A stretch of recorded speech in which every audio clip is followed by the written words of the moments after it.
I am back from Hawaii, and today I'm going to show you guys my tutorial for how to do time lapses, especially the ones I have on Instagram. You guys ready? It's going to happen down on this computer. Let's do this.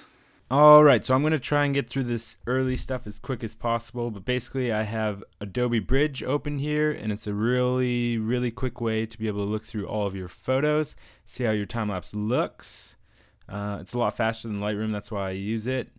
And then basically, all you have to do is make sure that all the photos are in one folder, and then LR Timelapse is what we're going to use to make this clip come to life. So LR Timelapse is a program that will put together your time lapse and basically smooth out everything that could possibly have gone wrong in it. It reduces flicker. It'll change the white balance from start to finish.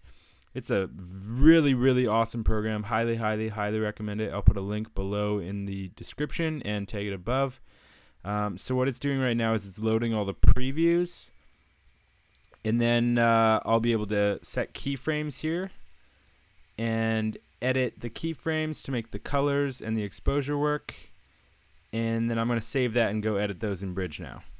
Basically in Bridge you just filter for the 4 stars, edit all of those as they're your keyframes, make them look pretty, save them, and go back into LR Timelapse. There's a lot of info and a lot of resources online as to how to do all of this stuff really well, so I'm not going to touch on it too much. But basically, once you have your keyframes in here, you click Auto Transition and Save, and it'll make it look really awesome. And then something new, which I just started playing around with, which is phenomenal, is this Visual Previews button. And basically what the Visual Previews button does is it loads up all of the info and all of the changes into DNGs. And then you click on the Visual Deflicker button, and it'll bring up a curve. You can up the amount of changes that it makes or lower it depending on how good your shot was to start with. I used quite a bit here. As you can see, it went up and everything got smoother. Click Save, and each time you save this, it will refresh the previews, and this is exactly what it will look like when it's finished rendering out as a full time-lapse clip. Anyways, once you're done with that, click Save, and then all your photos will update in Adobe Bridge and be ready to become a time-lapse.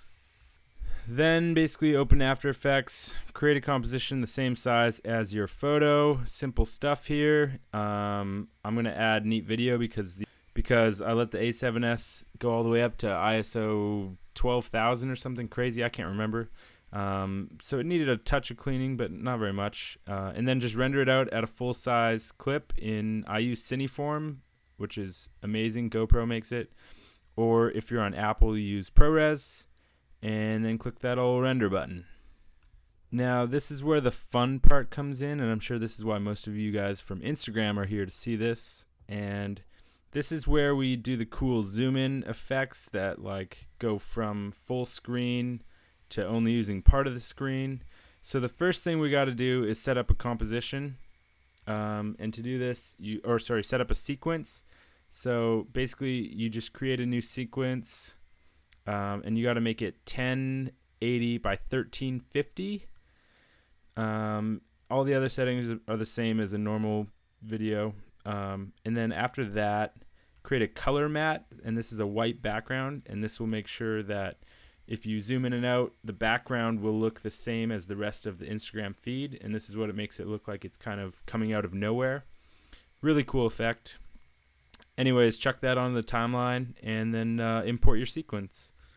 Once you have your clip here in Premiere Pro, the next step is to add all your zoom outs and zoom ins or pans or tilts or whatever you want to do in first. And the reason we do this first is because if you add your speed changes, it messes up with all the timing of the zoom in and zoom outs. So basically what you do is you use the position and scale here under the motion tab, and this is where everything happens. So for this one, I'm going to keep it simple and just start with a slow zoom out, and then add some keyframes at the end for a crazy zoom in, just to show you guys how to do it basically. So the way that you add this is just by creating a keyframe and then changing the scale and the position. Pretty simple.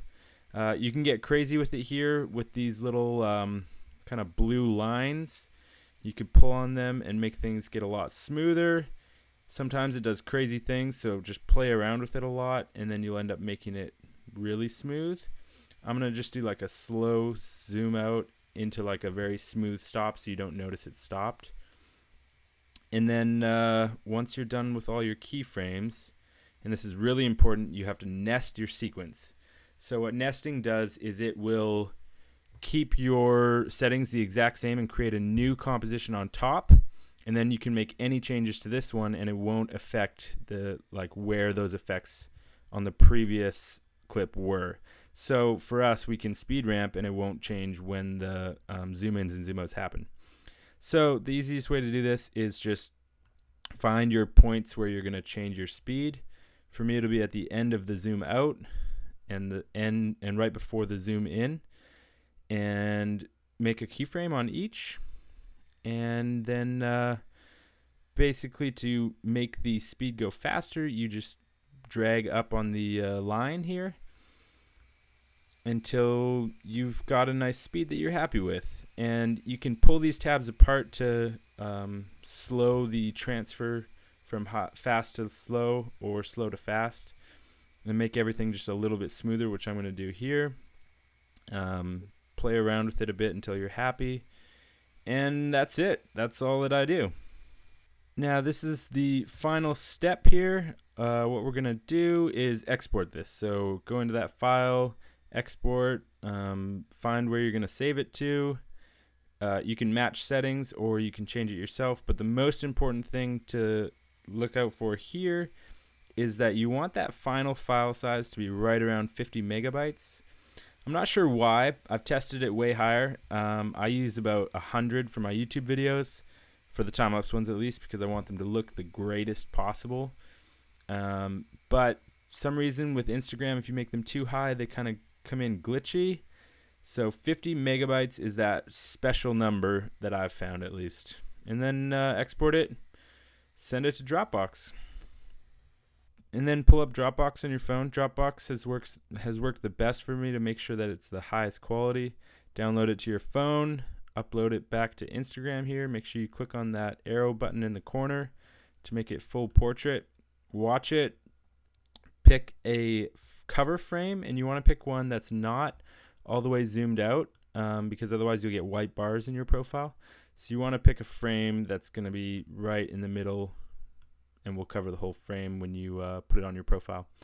And then add a caption, all the fun stuff, location, and press post. And there you have it. That's my tutorial. Thank you so much for watching, guys. I hope that answered all your questions. If not, put them below in the comments and I'll get to them. Yeah, really excited to drop my Hawaii video coming up very soon, so subscribe so you can see that one. Thanks for following along. Peace out.